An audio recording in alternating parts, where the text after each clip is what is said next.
ایران کے جوہری معاہدے کی بحالی کے لیے امریکہ اور ایران کے مذاکرات کار ایک بار پھر آسٹریا کے دارالحکومت وینا میں ہیں، جہاں مختلف ماہرین کے مطابق یورپی یونین کے تعاون سے ہونے والے یہ مذاکرات ایران کو جوہری طاقت بننے سے روکنے کی آخری کوشش ہوگی۔ اس سے پہلے جون میں مذاکرات کا ایک دور قطر میں ہوا تھا جو نتیجہ خیز ثابت نہ ہو سکا۔ ایران نے اسی ہفتے اعلان کیا کہ اس کے پاس جوہری ہتھیار تیار کرنے کی تکنیکی صلاحیت موجود ہے، لیکن اس کا ایسے ہتھیار بنانے کا ارادہ نہیں ہے۔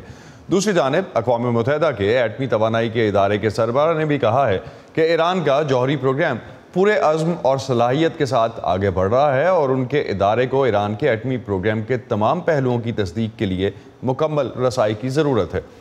یورپی یونین کے تعاون سے ایران جوہری معاہدے کی بحالی کے لیے ہونے والے ان وینا مذاکرات سے کس طرح کے نتائج کی توقع ہے؟ عالمی امور کے ماہر ڈاکٹر مونس احمد اس وقت ہمارے ساتھ کراچی سے موجود ہیں، ان سے اس حوالے سے مزید بات کرتے ہیں۔ ڈاکٹر مونس، ایران جوہری معاہدے کی بحالی کے لیے مذاکرات کے بہت سے راؤنڈ ہو چکے، اس بار کے مذاکرات میں امید کی کیا وجہ ہو سکتی ہے کہ یہ مذاکرات کامیاب ہوں؟ دیکھیے، امید کی وجہ جو ہے میرے خیال میں یہ ہو سکتی ہے کہ ایران جو ہے وہ اگر لچک دکھائے اور امریکہ بھی فلیکسیبل ہو، لچک دکھائے کہ ایران نے دو کنڈیشنز لگائی ہیں، امریکہ سے کہا ہے کہ وہ ان کی دو شرائط کو منظور کر لے، اور پہلی شرط یہ ہے کہ امریکہ دوبارہ اس معاہدے سے نہیں نکلے گا جو کہ 2015 میں اس نے سائن کیا تھا، اور دوسری یہ ہے کہ جو ریولیوشنری گارڈز ہیں ان پہ پابندی ہٹا دی جائے۔ تو یہ تو ایک امید کی کرن ہے۔ اگر دونوں فریقین جو ہیں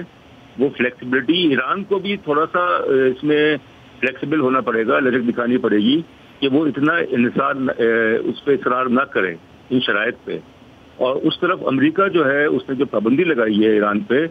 ان پابندیوں کو وہ ذرا نرم کر دے، تو پھر امید ہے کہ یہ جو مذاکرات وینا میں ہونے ہیں وہ کامیاب ہو سکتے ہیں۔ تو آپ کو کوئی مڈل گراؤنڈ سمجھ آتا ہے؟ ایرانین ریولوشنری گارڈز کے حوالے سے کسی پوائنٹ پہ یہ چیز سارٹ آؤٹ ہوتی دکھائی دیتی ہے، امریکہ اس کو ماننے کو تیار ہوگا کسی پوائنٹ پہ؟ یہ پاسبل تو ہے میرے خیال میں۔ ریولوشنری گارڈز جو ہیں وہ ظاہر ہے کہ ایران کی جو عسکری جو قیادت ہے اس پہ وہ کسی قسم کا کوئی کمپرومائز نہیں کریں گے، تو اگر امریکہ تھوڑا سا اس پہ فلیکسیبل ہو، لچک دکھائے، تو ہو سکتا ہے کہ ایران کی جو شرط ہے کہ امریکہ دوبارہ جو ہے اس معاہدے سے نہیں نکلے گا، اس شرط سے وہ دربردار ہو جائے۔ تو کیا آپ کو لگتا ہے کہ 2015 والا جو جوہری معاہدہ ہے اس پر مکمل عمل درآمد کے لیے کیا گارنٹیز یا ریلیف دیا جا سکتا ہے ایران کو to bring back everything on the table اور آگے موو فارورڈ کیا جا سکے اس پہ؟ گارنٹیز تو ظاہر ہے کہ اس میں رجیم کا ہے کہ اگر ایک تشویش کا عنصر یہ ہے کہ جو بائیڈن ایڈمنسٹریشن ہے اس نے اگر ایران کو کنسیشنز دیں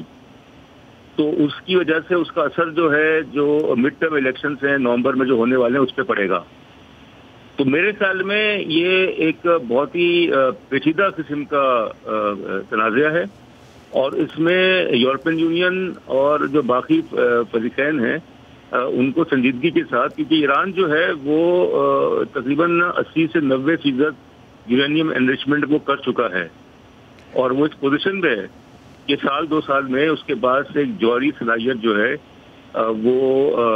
موجود ہو۔ تو ڈاکٹر مونس، اگر یہ نیگوسیشنز جو ہیں، یہ مذاکرات جو ہیں، یہ کامیاب نہیں ہوتے تو پلان بی کیا ہو سکتا ہے دنیا کے پاس، امریکہ کے پاس یا ایران کے پاس بھی؟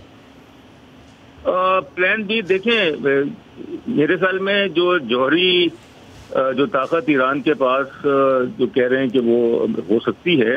پلان بی یہ ہونا چاہیے کہ ایران جو ہے وہ کسی قیمت پہ بھی جوہری دھماکہ نہ کرے، کہ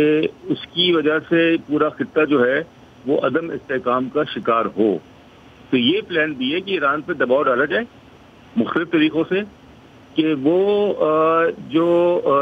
اس کے جو نیوکلیئر عزائم ہیں، نیوکلیئر ایمبیشنز ہیں، اس کو وہ عملی جامہ نہ بنائے، اور اس کے لیے پابندیاں جو ہیں کچھ ایران پہ جو لگی ہوئی ہیں وہ کم کی جائیں، نرم کی جائیں، تو اس سے میرے خیال میں ممکن ہوگا کہ جو مذاکرات ہیں ان پہ اچھا اثر پڑے۔ بہت بہت شکریہ ڈاکٹر مونس احمد آپ کا، آپ ہمارے ساتھ تھے اور ایران نیوکلیئر ڈیل کے حوالے سے جو مذاکرات ہو رہے ہیں اس وقت وینا میں، اس پہ ہم سے بات کر رہے تھے۔